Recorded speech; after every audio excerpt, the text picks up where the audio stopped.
And also, from a human nature point of view, the thing you do a lot gets easy for you. You go to work every day.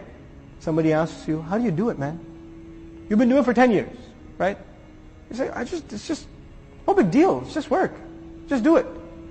When you've been going to work for 2 days, you used to wake up at 11:30, go to sleep at like 2 in the morning, and then all of a sudden you got a job, you got to get up at 5, get there by 7, right? In the first week, is it hard? It is. After 10 years, does it get easy? It does, doesn't it? It's a matter of conditioning yourself. And also the person who thinks it's very hard. This is a very important point. The person who thinks it's very, very hard. You know what happens to them? They end up failing and losing their job. When they're always saying, man, it's so hard to get to work on time. It's so hard to get to work on time. I can't do this, it's too early. When they keep telling themselves that, guess what? Do they get to work early? No. It's called efficacy in psychology. Allah says about this person, ease comes, but what does he have to do? He has to accept the fact that he has to do this. He has to accept that fact. He can't complain about it anymore. Where are the words that he accepts the fact? وَصَدَّقَ بِالْحُسْنَى. He confirmed the truth in the ultimate good, then we made ease. So you have to accept reality. Once you accept it, I have to be there at work. Now I have to take actions accordingly. Then it'll happen. When you begin with a defeatist attitude, man, this is hard. It's never going to become easy. When you come at it with the strong attitude, Allah will make easy. It'll feel easy to you, and Allah on top of that will make it easy for you. Subhanallah. So it's an incredible lesson we're learning about our change in attitude and obedience to Allah Azza wa Jal. We find many, many places in Qur'an where Allah mentions making ease. For example, one more place I should mention before we go on. يُرِيدُ اللَّهُ لِيُخَفِّفَ عَنْكُمْ وَخُلِقَ الْإِنسَانُ ضَعِيفًا. Allah intends to make life light upon you. When Allah gives you instructions, they're not there to make things hard for you. The point of them is to make things easier, to lighten your burden. But you're created weak. You think you can make ease for yourself. وَأَمَّا مَنْ بَخِلَ وَاسْتَغْنَى. And by the way, when amma is mentioned in Arabic, then you're expecting another amma. As for this one, now what are you expecting in English? And as for that one, right? So this is the that one. So the one who confirmed the truth, what's this one? مَنْ بَخِلَ. مَنْ بَخِلَ. The one who was cheap. What was the previous one? He gave. And this one was cheap. He withheld for himself. بَخِلَ. الَّذِينَ يَبْخَلُونَ وَيَأْمُرُونَ النَّاسِ بِالْبُخْلِ. They're cheap themselves, they tell other people to be cheap too. You're not going to spend when somebody else tries to spend for the path of Allah. Say, what are you doing, man? You need the savings. These are bad times. Not only are you cheap, you're telling other people to be cheap. This is also explained in Surah Ali Imran. But here Allah says, مَنْ بَخِلَ, who became cheap, وَاسْتَغْنَى. Look at this. He became cheap in giving others, but when you don't give, where are you keeping the wealth? For yourself. And once you keep wealth for yourself, you know what you start feeling? I don't need anybody. I can handle it. Right? Why does he not give wealth? Because he thinks he needs it for himself. Now when he keeps it for himself, he feels superior. وَاسْتَغْنَى. He feels reckless. Istighna, to feel not in need of anyone. I don't need anybody. I can do everything myself. I can do everything myself. Where did this attitude develop? What was the source problem? Being cheap with wealth. Hoarding wealth within yourself. And this is istighna. Allah Azza wa Jal says, in another surah He says, وَاسْتَغْنَى اللَّهِ. Allah, they had the attitude that they don't need anyone, then Allah developed that attitude towards them. That Allah doesn't need them. وَاللَّهُ غَنِيٌّ حَمِيدٌ. And Allah is truly the one who has no need. He's ghani. Everybody else can have the attitude, but they really do need. They are in need, subhanAllah. Now Allah says, now the human being will be informed. What did he make a priority out of? And what did he put on the back burner? That's the translation I'll prefer here. بِمَا قَدَّمَ. What did he give priority to?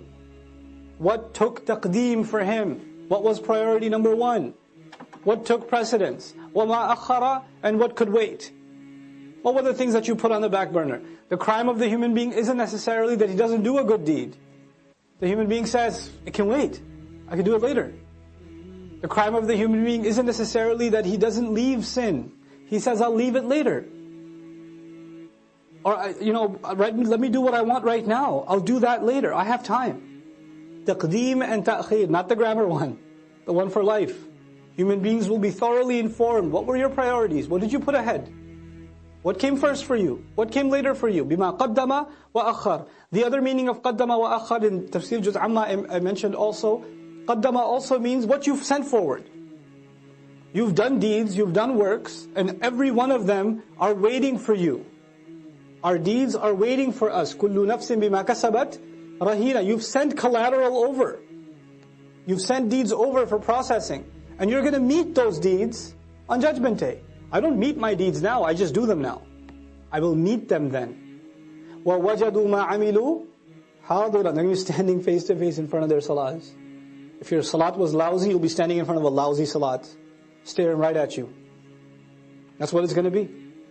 If you were lying, cheating, backbiting, angry, arrogant, condescending, whatever you were, you'll be looking right at you in the face. And then you're going to say, مَا لِي هَذَا الْكِتَابِ. That's the reality of it. بِمَا قَدَّمَ وَأَخَّرَ. What did he make a priority out of? What did he put on the back burner? This is one of those life-transforming ayat. The human being will be thoroughly informed. This was your priority. This is what you spent time on. This is what you did with your free time. This is what you thought can wait. You had all these dreams. I want to memorize the Qur'an. What did you do for it? How many seasons of how many TV shows did you watch instead? That was a priority for you. What you wanted to memorize? Oh, but it can wait though. Inshallah, one day when my heart is purified, then I shall start. You know? بِمَا قَدَّمَ وَأَخَّرَ بَلِ الْإِنسَانِ. No.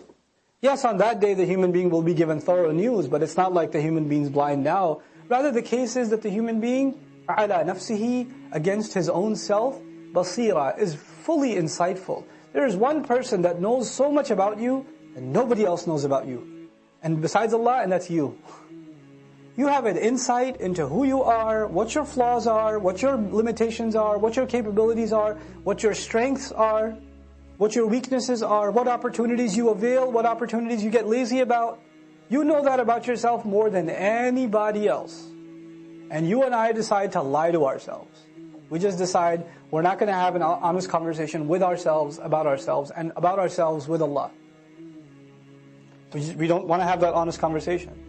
For some people, all they want at the end of their life, what is success to them? Maybe I'll own a house. That's success for them. Maybe if I have this much money, that means I have success. Maybe if I got married to this one or that one, maybe that means I have success. But I go back to what I started with. There are some people who are happy with doing just the minimum. Just the minimum. But I'm here to tell you, the young people in the audience today, Allah has blessed you, and I'm telling you, He expects great things from you. He does not expect the minimum from you. There are so many Muslims, the only thing left of Islam is their name. That's the only thing left. They don't care about salat, they don't care about halal and haram. They're far from this deen. What can I do to further this deen? What can I do I shouldn't just be happy that so many people come and attend Jumu'ah.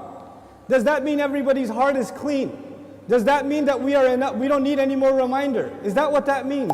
Or are there evils in our society? Are there youth that are turning towards drugs?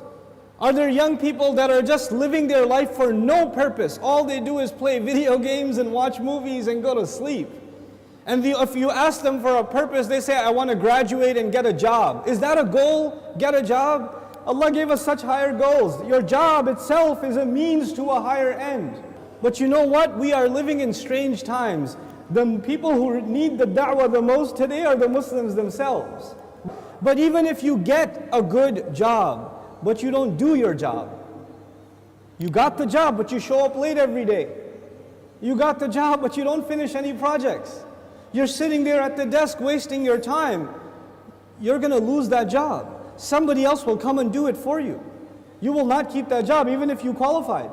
Qualifications are not enough. You have to do the work. Allah Azza wa Jal is giving all of us, He's already qualified us. We are people of La ilaha illallah. We are already qualified. But that doesn't mean we're doing the work. If we don't do the work, if we don't concern ourselves, if we don't care, then you know what's going to happen. إِن تَتَوَلَّوْا يَسْتَبْدِلْ قَوْمًا غَيْرَكُمْ ثُمَّ لَا يَكُونُوا أَمْثَالَكُمْ. You turn away and Allah will replace you with a nation other than yourselves, and they will not be like you. They will not be lazy like you. And those are when young Muslim people have real iman, when young Muslims have real strength in their belief, then they have the power to change the world. They have the power to make the world a better place. But when young Muslim people don't have real iman, they don't have real conviction, then they are a waste of space. They are a waste of society, a waste of a generation. The only thing in their life, the most important thing in their life is when is the next movie coming out. The most important thing is when is the next iPhone coming out. The next most important thing is, man, I wish I had that car. That's it. Your life doesn't go any further than that. My teacher used to say that Islam is similar to climbing a mountain. You know, when you're climbing a mountain, you throw a hook and you climb. If you throw a hook not very high, then you will only reach that much. You can't reach any further. If your goal is money, if your goal is a six-pack, if your goal is a car, if your goal is a promotion, if your goal is entertainment, if your goal is girls, whatever your goal is, then you're only going to get that, you won't get anything else. But if your goal is something higher, to serve something more than yourself, you don't live a selfish life, you want to live for the sake of Allah and for the benefit of others, that's how you want to live, then you will benefit yourself definitely, but you will be honored in the eyes of Allah because you set your goal much higher. Our deen in this beautiful ayah, Allah Azza wa Jal describes it, قُلْ هَذِهِ سَبِيلِي. This is my path. As-sabil is a path. And you know what? Allah did not say in this ayah, قُلْ هَذَا دِينِي. This is my deen. Tell them this is my religion. This is my Islam. This is my truth. This is my book. He didn't describe it with any other language except this is my path. And all of you know a path is like a journey. So Islam itself is being described as a journey in this ayah. What does that mean? That means in any journey you have to make progress, right? So even if you take one step, you are more closer to your destination than the day before or the step before. Every single moment you are making progress in a journey. And in this ayah, Allah's Messenger says, sallallahu alayhi wasallam, this religion of mine and this religion of yours and ours, Islam, is a journey, which means I am supposed to do something more for this deen than I did yesterday. And I'm supposed to do more tomorrow and more tomorrow and more tomorrow. I'm supposed to go further.